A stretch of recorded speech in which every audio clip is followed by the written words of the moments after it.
competitive angling should not have any co-anglers in it, because co-anglers, whether it be good or bad, they affect the outcome of the tournament. I've had a bunch of them affect the outcome of my day. Why would you say that? This isn't a guide trip. I don't have any responsibility to make sure that the co-angler catches fish. Hey, you promised me a load of fish. You'll get a load of fish. Eventually, I put a stop to it because I just screwed him with boat positioning. Screw you! Hey, screw you! I've got to worry about this goober in the back of the boat. I'm the clueless goober. You care if I throw like up here with you? They unfairly affect the outcome of the tournament. Is that true? I don't think they have any business in competitive fishing. Oh, it's kind of harsh. Yeah, I think it should be a thing of the past. I can't believe what I'm hearing. I can't believe what I'm hearing. I can't believe what I'm hearing. No, I don't think they should exist at all. I think it should just be marshals. You knew what they were, and you knew what their problem was. Let's talk about co-anglers just a quick second. Yeah. All right, so one of the things that we had had a discussion about a few weeks ago was co-anglers. And I don't know if you've been paying attention to some of the videos that's been coming out and the comments, but it seems to be a battle between co-anglers and boaters right now. And so one of the things that we talked about was eliminating co-anglers. Do you think that may end up happening whenever there's so much tension between the boaters and the co-anglers? What do you think about that?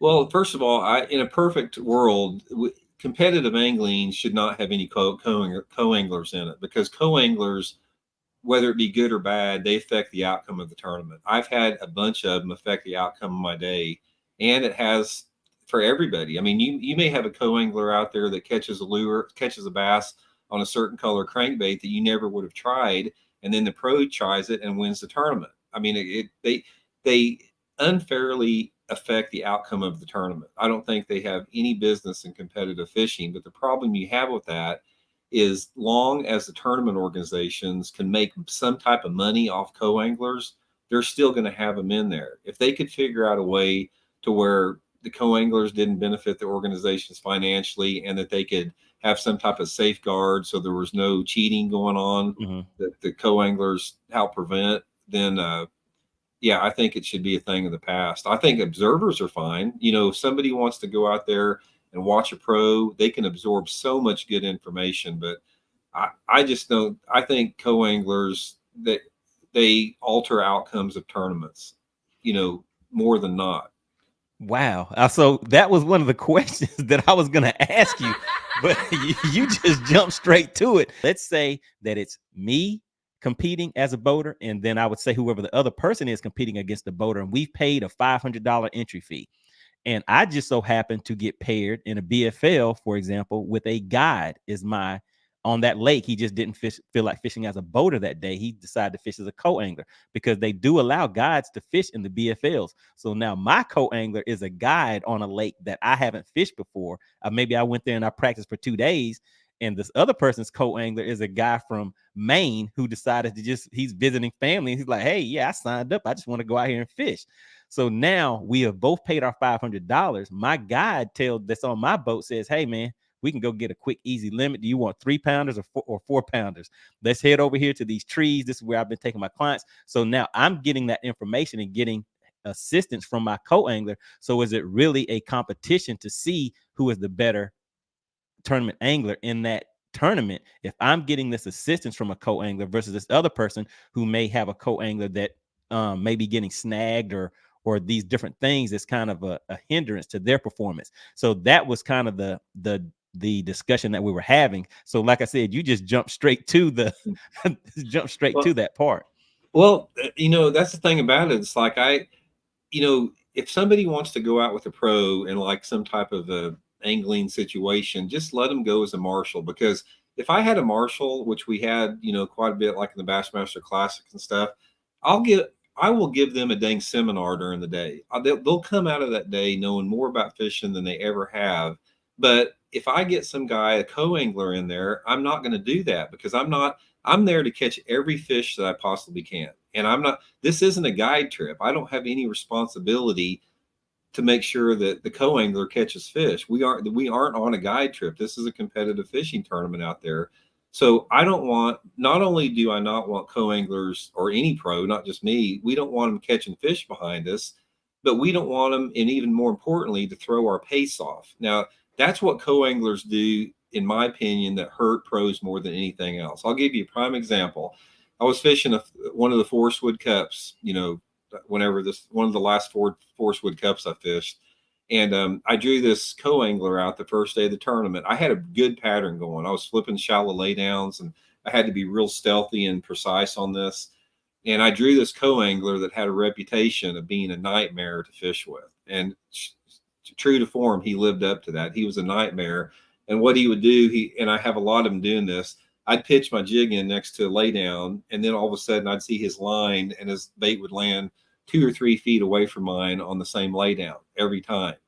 And eventually I put a stop to it because I just screwed him with boat positioning. But what that did is that threw my pace off, and that affected me mentally to where all day long, instead of going out there and focusing on winning this tournament that I worked hard to qualify for all year long, I've got to worry about this goober in the back of the boat that's going to be casting on top of me everything.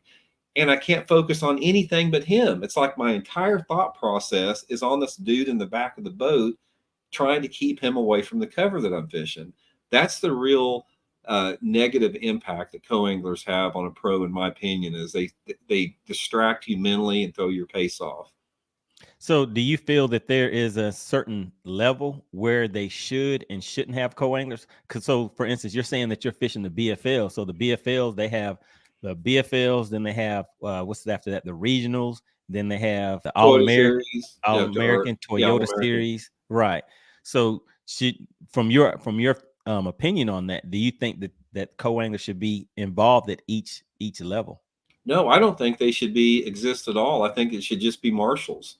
And if somebody wants to go into the co-angler realm to learn to become a better fisherman, they're going to do in the long term, as far as the benefit they get out of the day on the water with the pro.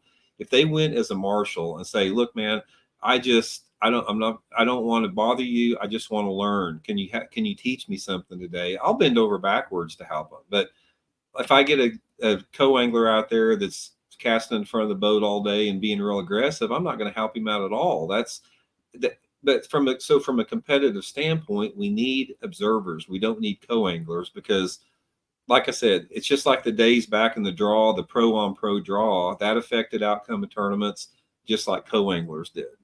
Gotcha. I had this one tournament we were fishing. It's been quite a few years ago, and I was like second place going into the last day.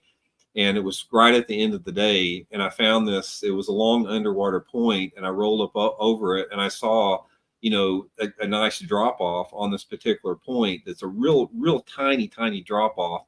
And I threw a marker buoy out on the end of this point, whipped around there. The first cast I throw out there, I catch a 7-pounder, and I know if I just catch one more fish, I'm probably going to win the tournament. And as I'm walking back there, putting that fish in the live well, my co-angler throws in front of the boat as far as he can, right to the marker buoy I put in there, and he catches a 7-pounder, which was going to be my next cast, my next fish, and cost me winning the tournament. That type of stuff has happened repeatedly. So is that allowed though, to cast up like that? Yeah, there's no rules. Tournaments don't have any rules to where a co-angler can cast. They can cast anywhere they want. So okay, that's why it's just more of a courtesy. Yeah, I mean, tournament organizations, I don't understand why they can't put in the rule. You cannot cast past the middle of the boat. Like, pretend there's a line down the middle of the boat. You're not allowed to cast past that line. That way it's fair for everybody. Every co-angler is under the same rule. But now the way they have it, it's a free-for-all. And one of the things about co-anglers I found is they have a tendency to want to cast where the pros cast.